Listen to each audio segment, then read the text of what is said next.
अस्सलाम वालेकुम व्यूअर्स। भाई सरबजीत सिंह जी ਜਿਹੜੇ ਕਿ ਮੇਰੇ ਬੜੇ ਜ਼ਿਆਦਾ ਫੇਵਰਿਟ ਹੈ, ਦਿਲਾਂ ਦੀ ਗੱਲ ਕਰਦੇ ਹੈ, ਦਿਲ ਦੇ ਵਿੱਚੋਂ ਦੀ ਗੱਲ ਕਰਦੇ ਹੈ ਤੇ ਇਸ ਕਰਕੇ ਮੈਨੂੰ ਮੈਂ ਇਹਨਾਂ ਨੂੰ ਮੇਰੇ ਬੜੇ ਜ਼ਿਆਦਾ ਫੇਵਰਿਟ ਹੈ ਤੇ ਇਹਨਾਂ ਦੀ ਸਪੀਚ ਸੁਣ ਕੇ, ਇਹਨਾਂ ਦੀ ਤਕਰੀਰ ਸੁਣ ਕੇ ਮੈਨੂੰ ਬੜਾ ਜ਼ਿਆਦਾ ਮਜ਼ਾ ਆਉਂਦਾ ਹੈ। ਪਹਿਲੇ ਵੀਡੀਓ ਦੇਖ ਰਹੇ ਤੇ ਉਸ ਤੋਂ ਬਾਅਦ ਆਪਾਂ ਰਾਈਟ ਕਰ ਰਹੇ ਹਾਂ। WhatsApp ਆਉਂਦਾ, Instagram ਆਉਂਦਾ, Facebook ਆਉਂਦਾ। Facebook ਤੇ ਮੇਰੇ ਪੇਜ ਨੂੰ ਲਾਈਕ ਕਰੋ, WhatsApp ਤੇ ਮੈਨੂੰ ਮਜ਼ੀਦ ਇਦਾਂ ਦੀਆਂ ਵੀਡੀਓ ਸੈਂਡ ਕਰੋ। ਸੋ ਆਓ ਵੀਡੀਓ ਸਟਾਰਟ ਕਰੀਏ। ਮਾਝੇ ਵਿੱਚ ਗੁਰਸਿੱਖ ਪਿਆਰੇ ਹੋਏ ਸ੍ਰੀ ਗੁਰੂ ਅਰਜਨ ਦੇਵ ਮਹਾਰਾਜ ਦੇ ਸਿੱਖ ਭਾਈ ਆਕਲ ਜੀ, ਉਹਨਾਂ ਨੇ ਮਾਲਵੇ ਵਿੱਚ ਕਿਸੇ ਜਾਣ ਪਛਾਣ ਤੇ ਆਪਣੀ ਧੀ ਲੜਕੀ ਦਾ ਰਿਸ਼ਤਾ ਕਰ ਦਿੱਤਾ। ਪਹਿਲੇ ਜ਼ਮਾਨਿਆਂ ਵਿੱਚ ਲੋਕ ਛੋਟੀ ਉਮਰੇ ਬੱਚਿਆਂ ਨੂੰ ਮੰਗ ਦਿੰਦੇ ਸੀ। 15-15 ਸਾਲ ਰਿਸ਼ਤੇ ਹੋਏ ਰਹਿੰਦੇ ਸਨ, ਕਿਉਂਕਿ ਲੋਕਾਂ ਨੂੰ ਇੱਕ ਦੂਜੇ ਉੱਤੇ ਵਿਸ਼ਵਾਸ ਹੁੰਦਾ ਸੀ। ਸਾਧ ਸੰਗਤ, ਹੁਣ ਲੋਕਾਂ ਦੇ ਅੰਦਰ ਵਿਸ਼ਵਾਸ ਘਟ ਗਿਆ। ਰੱਬ ਦੀ ਗੱਲ ਛੱਡੋ, ਵੀ ਰੱਬ ਤੇ ਵਿਸ਼ਵਾਸ ਰੱਖਣਾ ਤਾਂ ਬਹੁਤ ਦੂਰ ਦੀ ਗੱਲ ਹੈ। ਹੁਣ ਤਾਂ ਲੋਕਾਂ ਨੂੰ ਆਪਣੇ ਆਪ ਤੇ ਇੱਕ ਦੂਜੇ ਰਿਸ਼ਤੇਦਾਰ ਭੈਣ ਭਾਈ ਉੱਤੇ ਵਿਸ਼ਵਾਸ ਨਹੀਂ ਰਿਹਾ। ਬਿਲਕੁਲ ਸਹੀ ਗੱਲ ਹੈ। ਲੋਕ ਇੱਕ ਪਲ ਵਿੱਚ ਵਿਗੜ ਜਾਂਦੇ ਨੇ, ਕਿਉਂਕਿ ਜਦੋਂ ਰੱਬ ਤੇ ਵਿਸ਼ਵਾਸ ਨਾ ਰਵੇ ਫਿਰ ਸਾਧ ਸੰਗਤ ਰੱਬ ਦੀ ਬਣਾਈ ਕਾਇਨਾਤ ਉੱਤੇ ਵੀ ਵਿਸ਼ਵਾਸ ਘਟਣ ਲੱਗ ਪੈਂਦਾ, ਲੋਕਾਂ ਉੱਤੇ ਵੀ ਵਿਸ਼ਵਾਸ ਘਟ ਜਾਂਦਾ। ਉਹ ਭਾਈ ਆਕਲ ਨੇ 10-15 ਸਾਲ ਪਹਿਲਾਂ ਰਿਸ਼ਤਾ ਕਰ ਦਿੱਤਾ। ਤਾਂ ਸਾਧ ਸੰਗਤ, ਜਦੋਂ ਬੱਚੀ ਜਵਾਨ ਹੋਈ, ਭਾਈ ਆਕਲ ਨੇ ਆਪਣੀ ਧੀ ਦਾ ਵਿਆਹ ਮਾਲਵੇ ਵਿੱਚੋਂ ਬਰਾਤ ਆਈ। ਬਰਾਤ ਆਉਣ ਤੋਂ 2 ਦਿਨ ਪਹਿਲਾਂ ਭਾਈ ਆਕਲ ਨੂੰ ਪਤਾ ਲੱਗਾ ਵੀ ਜਿੱਥੇ ਮੇਰੀ ਲੜਕੀ ਵਿਆਹੀ ਜਾਣੀ ਹੈ ਉਹ ਬੰਦੇ ਤਾਂ ਸਖੀ ਸਰਵਰ ਦੇ ਪੁਜਾਰੀ ਆ। ਉਹਨੇ ਤਾਂ ਘਰ ਵਿੱਚ ਨਗੱਜੇ ਦੀ ਕਬਰ ਬਣਾਈ ਹੈ, ਉਹ ਤਾਂ ਗੁਰਸਿੱਖ ਹੈ ਹੀ ਨਹੀਂ। ਉਸ ਘਰ ਵਿੱਚ ਤਾਂ ਮੇਰੀ ਬੱਚੀ ਨੂੰ ਬਾਣੀ ਨਹੀਂ ਪੜ੍ਹਨ ਦੇਣੀ, ਵਾਹਿਗੁਰੂ ਨਹੀਂ ਕਹਿਣ ਦੇਣਾ। ਤਾਂ ਉਹ ਬਹੁਤ ਉਦਾਸ ਹੋ ਗਿਆ। ਪਰ ਹੁਣ ਰਿਸ਼ਤਾ ਕਿਵੇਂ ਤੋੜੇ? 2-4 ਦਿਨ ਬਰਾਤ ਵਿੱਚ ਰਹਿੰਦੇ ਸਨ। ਕਹਿੰਦੇ ਨੇ ਫਿਰ ਉਹਨੇ ਆਪਣੀ ਲੜਕੀ ਨੂੰ ਕਿਹਾ, ਬੇਟਾ ਮੈਂ ਤੇਰਾ ਗੁਨਾਹਗਾਰ ਹਾਂ, ਜਿੱਥੇ ਤੇਰਾ ਮੈਂ ਰਿਸ਼ਤਾ ਕੀਤਾ ਸੀ ਹੁਣ ਵਿਆਹ ਸ਼ਾਦੀ ਦੇ ਦਿਨ ਨੇੜੇ ਆ ਗਏ ਨੇ, ਉਹ ਬੰਦੇ ਸਖੀ ਸਰਵਰ ਦੇ ਪੁਜਾਰੀ ਆ, ਉਹਨੀ ਘਰ ਵਿੱਚ ਤੈਨੂੰ ਗੁਰੂ ਨਾਨਕ ਦੀ ਬਾਣੀ ਨਹੀਂ ਪੜ੍ਹਨ ਦੇਣੀ। ਪੁੱਤਰ, ਜੇ ਅੱਜ ਰਿਸ਼ਤਾ ਤੋੜਦੇ ਆ ਤਾਂ ਸਮਾਜ ਵਿੱਚ ਬਹੁਤ ਆਪਣੀ ਨਰਾਦਰੀ ਹੋਏਗੀ। ਤਾਂ ਬੱਚੀ ਨੇ ਕਿਹਾ, ਪਿਤਾ ਜੀ ਜੋ ਮੇਰੇ ਭਾਗਾਂ ਦਾ ਅਕਾਲ ਪੁਰਖ ਵਾਹਿਗੁਰੂ ਨੇ ਲਿਖਿਆ ਹੈ, ਜੇ ਲੇਖ ਇੱਦਾਂ ਹੀ ਲਿਖੇ ਤਾਂ ਇਸੇ ਤਰ੍ਹਾਂ ਸਹੀ। ਇਹ ਤਾਂ ਅਕਾਲ ਪੁਰਖ ਵਾਹਿਗੁਰੂ ਨੇ ਸੰਜੋਗ ਲਿਖੇ ਨੇ, ਸੰਜੋਗ ਵਿਜੋਗ ਧੁਰੋਂ ਹੀ ਹੁਆ। ਪਿਤਾ ਜੀ ਤੁਹਾਡੇ ਤਾਂ ਵੱਸ ਦੀ ਗੱਲ ਹੀ ਨਹੀਂ ਹੈ, ਇਹ ਤਾਂ ਧੁਰੋਂ ਸੰਜੋਗ ਲਿਖੇ ਨੇ। ਹਰ ਨਾਮੋ ਮੰਤਰ ਦ੍ਰਿੜਾਏ ਦਾ ਕੱਟੇ ਹੋਮੈ ਰੋਗ, ਨਾਨਕ ਸਤਿਗੁਰ ਤਿਨਾ ਮਿਲਾਇਆ ਜਿਨ੍ਹਾਂ ਧੁਰੇ ਪਿਆ ਸੰਜੋਗ। ਜੇ ਸੰਜੋਗ ਹੀ ਧੁਰੋਂ ਲਿਖੇ ਨੇ ਫਿਰ ਪਿਤਾ ਜੀ ਤੁਹਾਡਾ ਕੋਈ ਦੋਸ਼ ਨਹੀਂ, ਤੁਸੀਂ ਉਦਾਸ ਨਾ ਹੋਵੋ, ਨਿਰਾਸ਼ ਨਾ ਹੋਵੋ। ਤਾਂ ਸਾਧ ਸੰਗਤ ਤੋਂ ਵਿਆਹ ਸ਼ਾਦੀ ਕਰ ਦਿੱਤੀ, ਬੱਚੀ ਦਾ ਡੋਲਾ ਤੋਰ ਦਿੱਤਾ। ਇਤਿਹਾਸ ਕਹਿੰਦਾ ਜਦੋਂ ਬੱਚੀ ਨੂੰ ਡੋਲੀ 'ਚ ਬਿਠਾ ਕੇ ਤੋਰਿਆ, ਉਦੋਂ ਰਾਤਾਂ ਨੂੰ ਬਰਾਤਾਂ ਆਉਂਦੀਆਂ ਸਨ, ਦਿਨੇ ਰਹਿੰਦੀਆਂ, ਰਾਤ ਨੂੰ ਬਰਾਤ ਜਾਂਦੀ ਸੀ ਵਾਪਸ। ਤਾਂ ਡੋਲੀ ਚੱਕ ਕੇ ਤੁਰ ਪਏ। ਚਲਦਿਆਂ ਚਲਦਿਆਂ ਰਾਤ ਸਾਰੀ ਬਰਾਤ ਚੱਲਦੀ ਰਹੀ। ਅੰਮ੍ਰਿਤ ਵੇਲਾ ਹੋਇਆ ਤਾਂ ਮਾਲਵੇ ਵਿੱਚ ਇੱਕ ਪਿੰਡ ਹੈ ਡਰੋਲੀ ਭਾਈ। ਉੱਥੋਂ ਜਦੋਂ ਬਰਾਤ ਲੰਘਣ ਲੱਗੀ, ਅੰਮ੍ਰਿਤ ਵੇਲੇ ਉੱਥੇ ਕੀਰਤਨ ਦੀ ਆਵਾਜ਼ ਆ ਰਹੀ ਸੀ। 6ਵੇਂ ਪਾਤਸ਼ਾਹ ਗੁਰੂ ਹਰਗੋਬਿੰਦ ਸਾਹਿਬ ਮਹਾਰਾਜ ਡਰੋਲੀ ਭਾਈ ਰੁਕੇ ਹੋਏ ਸਨ। ਗੁਰੂ ਦੇ ਕੀਰਤਨੀ ਆਸਾ ਦੀ ਵਾਰ ਕਰ ਰਹੇ ਸਨ, ਆਵਾਜ਼ ਆ ਰਹੀ ਸੀ।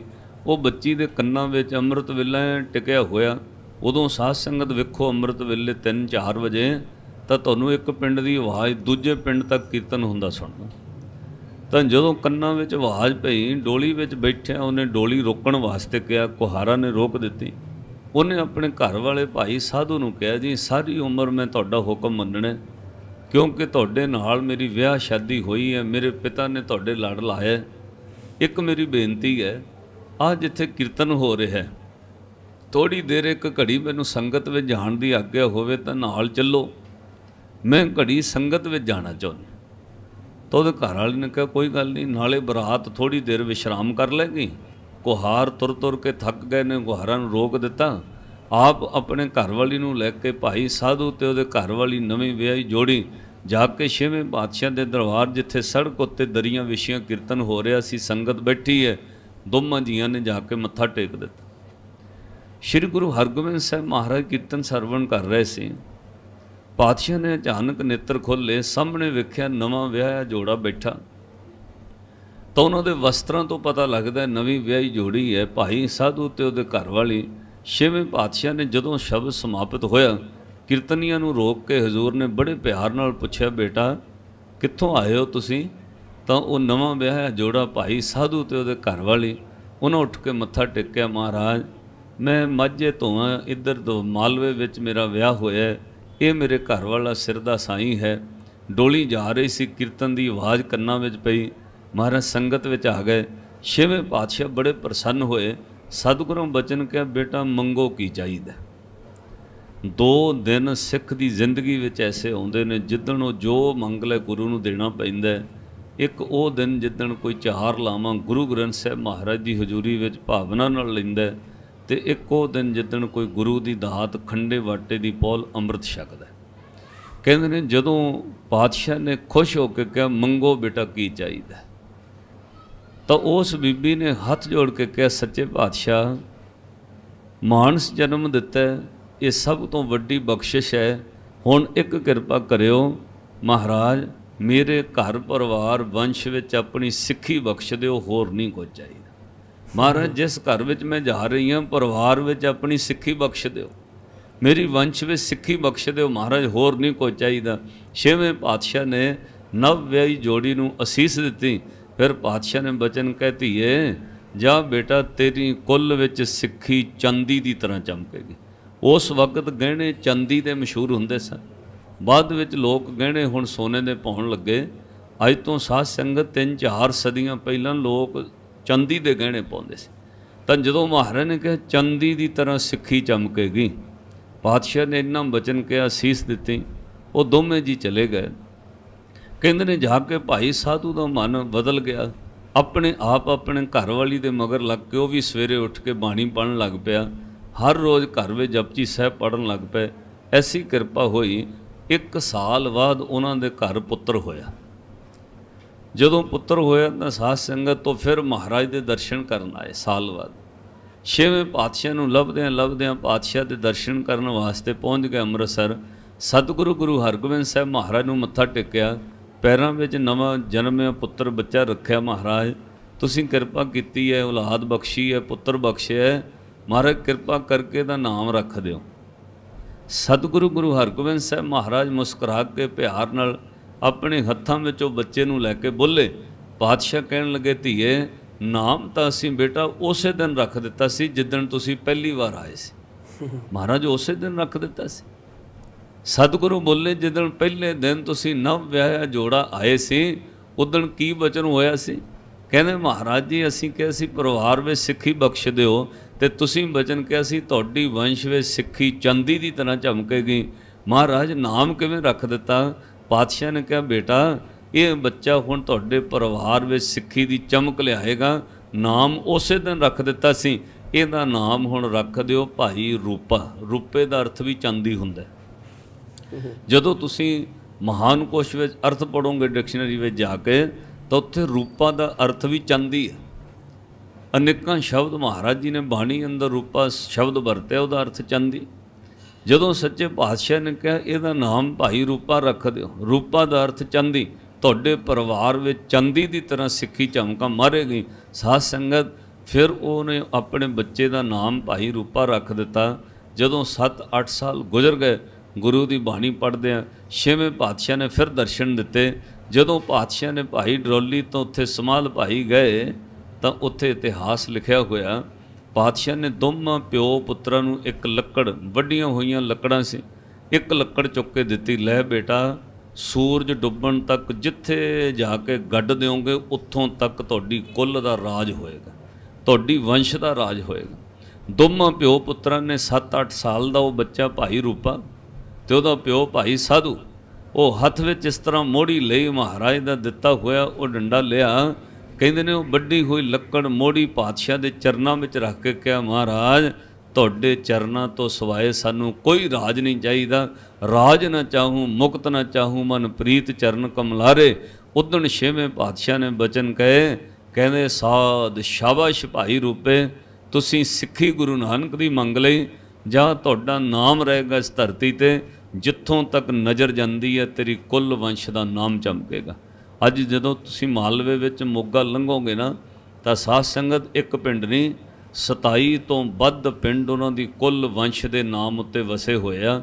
ਅਨੇਕਾਂ ਪਿੰਡ ਉੱਥੋਂ ਚੱਲ ਪਓ ਤੁਸੀਂ, ਜਾਂ ਪਿੰਡ ਸ਼ੁਰੂ ਹੋਏਗਾ ਸਮਾਧ ਭਾਈ, ਰੂਪਾ ਭਾਈ, ਠੱਠੀ ਭਾਈ, ਬਵੀਹਾ ਭਾਈ, ਤਲਵੰਡੀ ਭਾਈ, ਭਗਤਾ ਭਾਈ, 27 ਤੋਂ ਵੱਧ ਪਿੰਡ ਉਹਨਾਂ ਦੀ ਕੁੱਲ ਵੰਸ਼ ਦੇ ਨਾਮ ਉੱਤੇ ਅੱਜ ਵੀ ਵਸਦੇ ਨੇ। ਸ਼੍ਰੀ ਗੁਰੂ ਹਰਗੋਬਿੰਦ ਸਾਹਿਬ ਮਹਾਰਾਜ ਸੱਚੇ ਪਾਤਸ਼ਾਹ ਨੇ ਐਡੀ ਵੱਡੀ ਬਖਸ਼ਿਸ਼ ਉਹਨਾਂ ਤੇ ਕੀਤੀ ਹੋਈ। ਸਾਧ ਸੰਗਤ, ਜਦੋਂ ਕੋਈ ਪਰਿਵਾਰ ਲਈ ਸਿੱਖੀ ਮੰਗ ਲੈਂਦਾ ਤਾਂ ਉਹ ਸਭ ਤੋਂ ਵੱਡੀ ਦਾਤ ਮੰਗਦਾ। ਜਿਹਦੇ ਘਰ ਵਿੱਚ ਗੁਰੂ ਦੀ ਬਾਣੀ ਹੈ, ਜਿਹਦੇ ਘਰ ਵਿੱਚ ਸਿੱਖੀ, ਸਮਝੋ ਦੁਨੀਆ ਦਾ ਸਭ ਤੋਂ ਅਮੀਰ ਬੰਦਾ ਹੈ। ਜਿੱਥੇ ਰੱਬ ਦਾ ਨਾਮ ਨਹੀਂ, ਜਿੱਥੇ ਬਾਣੀ ਨਹੀਂ, ਉਹਦੇ ਨਾਲ ਦਾ ਕੰਗਾ।